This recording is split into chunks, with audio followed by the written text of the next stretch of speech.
Let's go to my friend Mike Pence, who is the #3 House Republican leader. And Mike Pence, first of all, thank you so much. It's great to see you. You spoke Friday night at David Koch's American for Prosperity.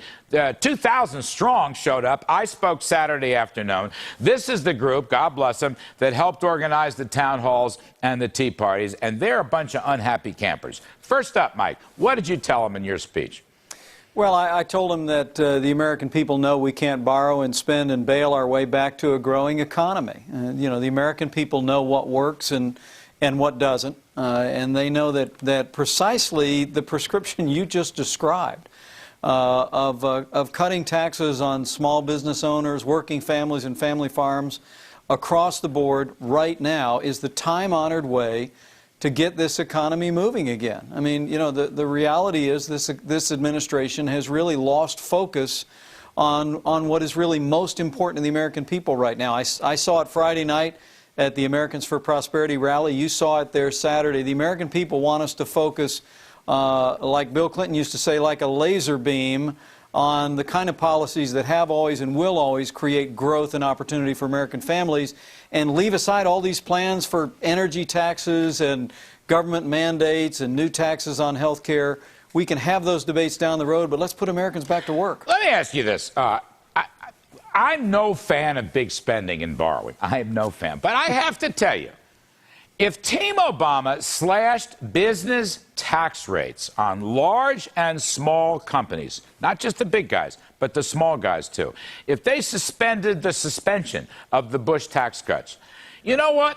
In the short run, it would increase the budget deficit, but I would support it because of the supply-side incentive effects on economic growth. Mike Pence, would you?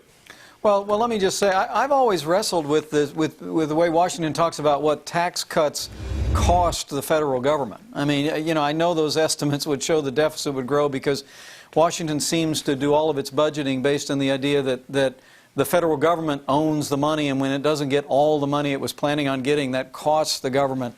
You know, history teaches what Art Laffer wrote on that napkin years ago, what you've preached from coast to coast, is that the only way we can ever get back to a balanced federal budget is through growth. And we have to put growth first and foremost over every other issue that the country's facing today. I was concerned that we might disagree. I saw some of the accounts of your speech. Look, you are a popular, famous guy. You may be the next president for all I know, and God bless. What the heck? But I was worried. I mean, to me, whatever the Congressional Budget Office scores supply-side tax cuts, at the end of the day, the stronger economic growth produces lots of revenues, and it reduces the demand for all this phony government spending. Right. Well, it's not to get too deep in the weeds, but it's what you as an economist understand is it's the static analysis they use here. It is as though whatever government does in the way of taxes and regulations has absolutely no bearing on the decisions of American families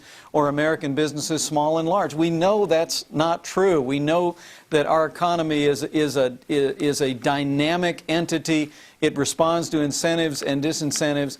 And I have to tell you, we have to begin to embrace those things that have always created growth and opportunity.